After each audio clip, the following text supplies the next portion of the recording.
Welcome to the second episode where I review Vigilante Justice. In this one, we're going to be rolling up a character, and then after we roll up a character, when we go to determine the powers, we'll review all the powers that we currently have. Okay?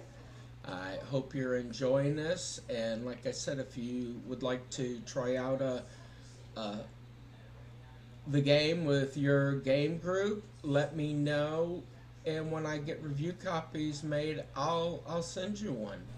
Okay, here I've logged into my Roll20. That is an icon I made for this hero I call the Source, right? That's like kind of how I like to do instead of using graphic art, stock art or whatever, I just like to use pictures of the players. These are right here, a bunch of MPVs I've already rolled up, and we're going to create a new character. Now I like to name the character after I kind of get a feeling as to what I want to do with the character. Okay, like I try to make the name somewhat relevant to what his powers are. So we'll put my name in here. I know it's not a fancy character sheet, but it is an accurate one. You put the character name. Hero points. Hero points is when you defeat an obstacle or a villain or another character, you gain a hero point, right? But not a character that you're playing with. Team affiliation, if you join like the Vigilante Society of America or whatever, you'd put that in there. So we're going to now roll up the abilities of mental, magic, strength, agility, speed, speed, okay? These are just attributes, not abilities. So normally when I'm rolling up a character, I'm rolling it on actual dice, but since we are, let's roll up so we got a 95. So mental is a 95. Okay, and that would put it at demigod. So I'm like Reed Richards level intelligent. Okay, let's go to magic. 14, so it's going to be feeble in magic. So I'm probably not going to be a magician, but just because you have a high magic doesn't mean you have to take magic as a power. So there's tropes of people that are invulnerable to magic. If you read the old Xanth series, right, the character Bink, that was his magic ability, is that magic couldn't affect him. And he got kicked out because it didn't look like he had magic, but he had the most powerful magic of all. So you might be someone who's just very resistant to the spells of magic, and if you get a save against that spell, then you're probably going to be okay. So let's go to strength. Roll that one. Strength is a 75. So, and one of the reasons you keep, why I'm keeping track of these, right, as opposed to just looking at the ranking, is because, like saying a speed, if you and I have the same speed, we actually go at the same time. But at that point, we would look at our speed numbers. And who's ever faster would be just that millisecond before. But if both your roll numbers are the same, then yes, it would be at that exact same instant, right? So if you both are punching each other, they're both knockout punches, you knock each other out. So it should be rare, but it shouldn't be something that we would stop from actually happening. So super heroic. Again, there's a chart you can look up in the rules. The rules I've listed in here. So, like, if you ever play the game with me, 73. Wow, man. Normally I don't get that good of. And that makes. This is going to be a pretty powerful character. So, speed, the last ability, 78.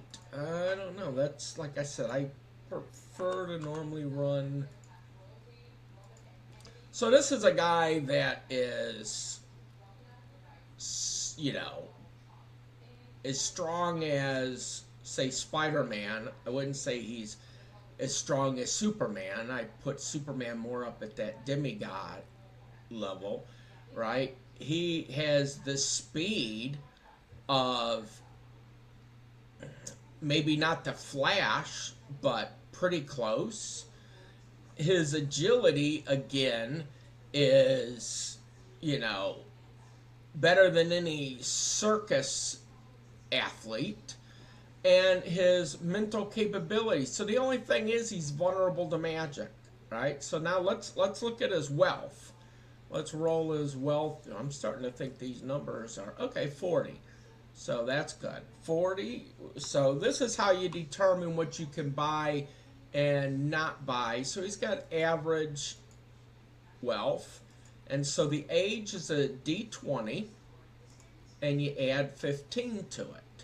Right, so let's go D20 and 17, 20, so that makes what, 32? And it doesn't have to be exact, it doesn't matter. Okay, so health is going to be his highest ability score, which is a 95, and now we're going to roll a D4 to see how many powers. So he gets 3 powers. Put the number there, and that's pretty much it as far as rolling the actual character.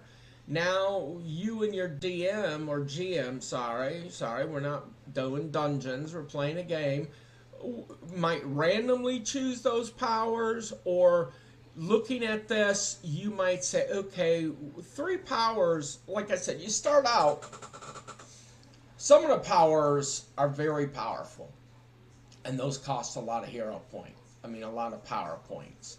You can buy power points with hero points. I'd have to look in, but I think it takes like 10 hero points to buy 1 power point. So over time, you can achieve new powers. But by doing that, if you want to get more powers, then you're not going to be able to make your character that much better. Now, this guy right here, I really wouldn't have to spend a lot of time, you know, maybe boost up his magic resistance a little bit, but I've got a pretty powerful character here. So I'm not going to have to, like, lift up, like, say, normally maybe you've got a strength of average. Well, again, you would use, like, 5 hero points to make that average now a superior. So you can, over time, every couple games, you should be determining, oh, okay, I'm going to get another power point, or I'm going to lift up one of my abilities, or I'm going to lift up my power rank. So if you have, say, flight at feeble, well, maybe you want flight at average, right? Because flight at feeble, you're pretty much similar to freaking Superman in the first comics. You know, you're not flying across the state. You're jumping 5 or 10, you know, you're basically going 5 or 10 blocks at a time. So, you know, that's just how weak your power is. It works in certain circumstances. There's going to be rules as to, like, how you got your power, things like that. But right now I've got it, and it will be more focused on what you want to do with your character. Because again, we're not going to start you off normally like Superman, because even in Smallville, right, he gained his powers little by little.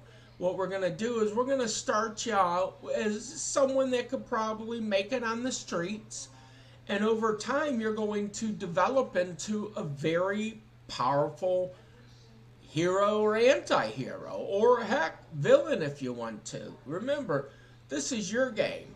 So in the next episode, we're going to pick our characters' powers, and then we'll give them a name. Okay?